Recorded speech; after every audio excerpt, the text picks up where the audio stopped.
নমস্কার বন্ধুরা, আজকে আমি করব এই যে লাল ডাঁটা শাক দেখছেন, লাল শাকের যে ডাঁটাগুলো সেই ডাঁটা দিয়ে নতুন একটা সবজি করব। মানে এই শাকটা আমার শাশুড়িমা বাজার থেকে নিয়ে এসেছিলেন, আনার পর বলছে যে এগুলো ফেলে দেবো কিনা। আমি বললাম না, ফেলে দিতে হবে না মা, এটা দিয়ে একটা তরকারি করব। তার জন্য আমি এখানে আমার শাশুড়িমা অবশ্য কেটে দিয়েছেন আলু, বরবটি, বেগুন, ঝিঙে, এগুলো দিয়ে সব দিয়ে একটা চচ্চড়ি করব। তার জন্য আমি এখানে নিয়েছি কালো সর্ষে, সাদা সর্ষে আর কাঁচা লঙ্কা আর পোস্ত। এটা আমি সর্ষে পোস্ত দিয়েই করব, ভালো লাগবে খেতে। এই যে আমার লাল শাকটা ভাজা হয়ে গেছে, তো মানে এইগুলো দিয়ে আমি একটা সবজি করে ফেলবো। একটা প্রবাদ বাক্য আছে না, যে যাহাই দিবি অঙ্গে তাহাই যাবে সঙ্গে। সত্যি আজকে আমি সেই প্রবাদ বাক্য অনুযায়ী আজকে কাজটা করছি।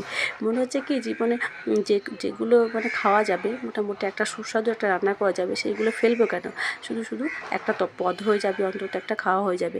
তো তার জন্য আমি কড়াতে সর্ষের তেল দিয়েছি, কেননা এটা সর্ষে পোস্ত হবে, তো সর্ষে পোস্ত দিয়ে করবো, ওই জন্য একটু সর্ষের তেল দিলাম। আর এরপর দিয়ে দেবো একটু কালো জিরে আর একটা শুকনো লঙ্কা আর সামান্য একটু নুন দিয়ে প্রথমে আমি ডাঁটাগুলোকে দিয়ে দেবো। যেহেতু ডাঁটাগুলো একটু শক্ত, ওই জন্য ডাঁটাগুলো দিয়ে দিচ্ছি। তারপরে আমি দিয়ে দিলাম আলু আর বরবটি।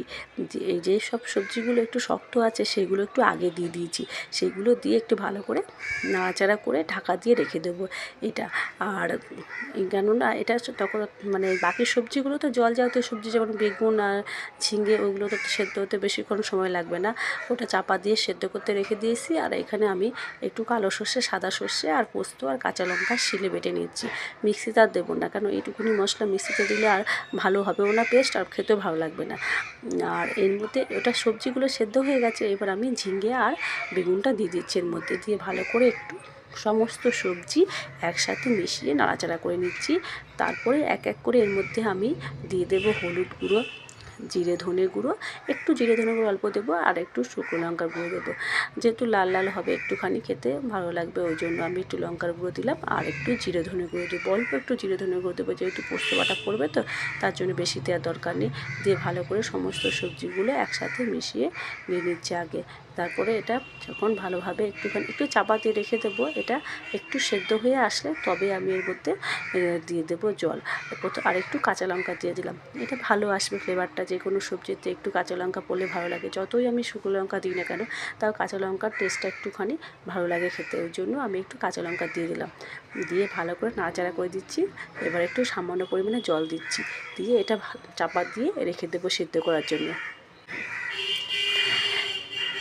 এটা এটা সেদ্ধ হতে থাক, ভালো চাপা দিয়ে সেদ্ধ করতে রেখে দিয়েছি। এই যে আবার এটা সবজিটা ভালোভাবে সেদ্ধ হয়ে এসছে, ভালো সুন্দর একটা গন্ধ বেরিয়েছে।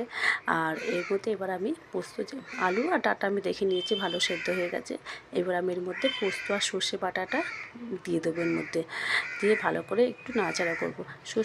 সর্ষে পোস্ত বাটা দেওয়ার পরে বেশি নাড়াচাড়া করার দরকার নেই, মানে এটা যতক্ষণ পর্যন্ত এটার কাঁচা গন্ধটা না যাবে ততক্ষণ পর্যন্ত এটা নাড়তে থাকবো।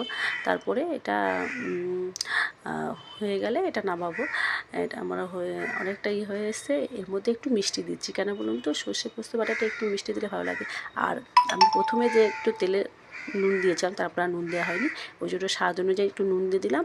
আর একটু কাঁচা সর্ষের তেল লাগবে, যেহেতু এটা সর্ষে পোস্ত দিয়ে রান্না, আর সর্ষে রান্নাতে, যে কোনো রান্নাতে একটু কাঁচা সর্ষের তেল দিলে ভালো আসে। তো রান্নাটা কেমন হয়েছে, এটা ভাত, রুটি, যে কোনো জিনিস দিয়ে খাওয়া যেতে পারে।